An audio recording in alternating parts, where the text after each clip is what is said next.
can we do to be perceived as more intelligent in our conversations? And more important than that, what should we stop doing to avoid being perceived in a negative light when it comes to our intelligence and our credibility? Don't worry guys, we're gonna address all those questions right now. Hey, welcome back to the channel everybody. Danilo Caprick here, aka the best dressed man in tech sales, don't forget it. And in today's video, we're gonna break down a very important topic, you guys. Today we're going to discuss what can we do to be perceived as more intelligent in our everyday conversation. More importantly, we're going to talk about what not to do if we want to avoid being perceived as less intelligent and less credible. So without further ado, let's get into it.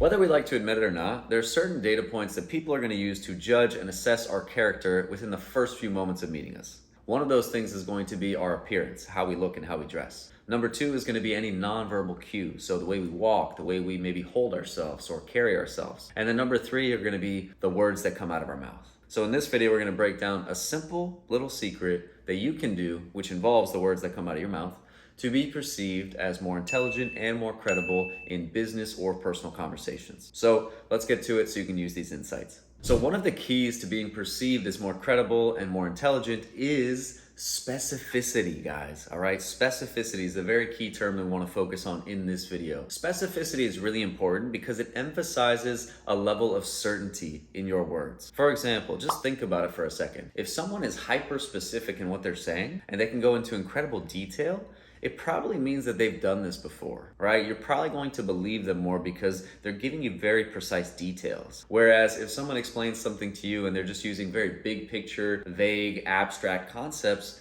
you're probably gonna have more questions and as a result be a little bit more skeptical about what they're saying. So that's the real point here, guys. By being specific, we can eliminate uncertainty in the other person's head by answering any questions they might have ahead of time, okay?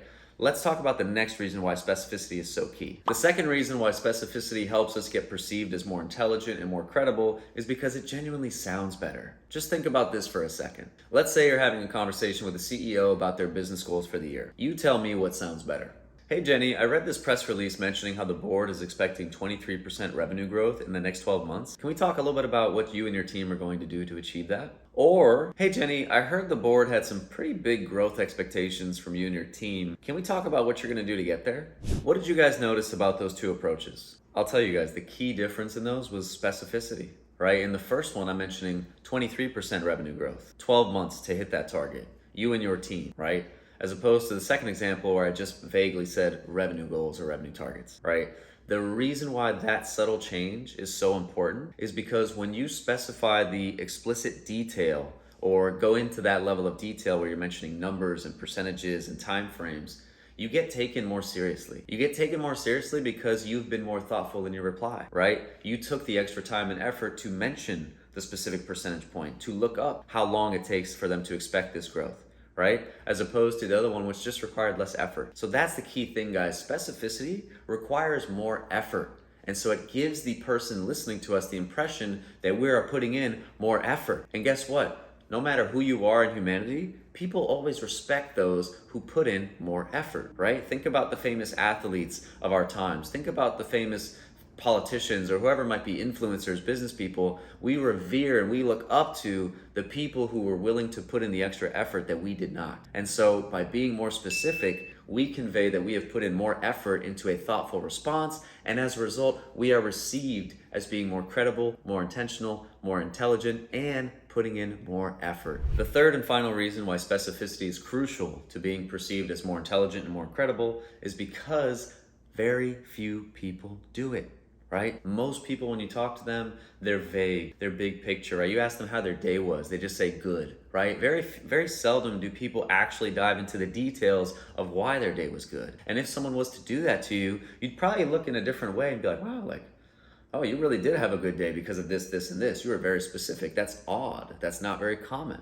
So that's the thing, guys. By being hyper-specific in our responses and any explanations we give, we're really differentiating ourselves from 99% of other people that this person may have spoken with that day. And so we break the mold, we interrupt a pattern, and we introduce some new stimuli to their brain in the form of a very specific response. There you have it, guys. That is exactly why we want to be as specific as possible in our verbal responses and daily conversations. But before we go, let's go ahead and recap what we talked about so we don't forget. All right, you ready? Get your notes out. So number one, we talked about how being very specific is going to help you eliminate uncertainty within the other person.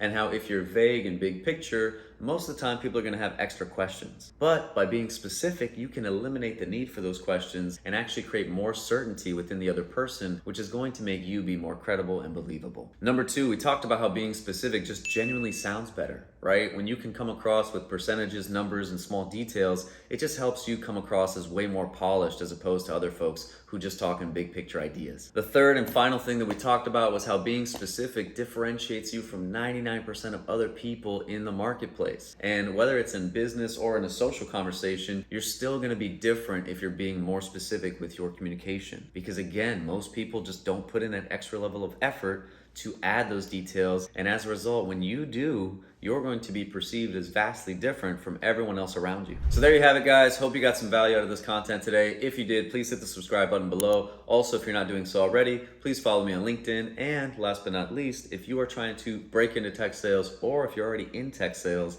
and you want to learn some new unorthodox methods to achieve new results, go ahead and check us out at the B2B Syndicate. See what we got cooking up over there. All right, until next time, guys, I'll catch you in the next video.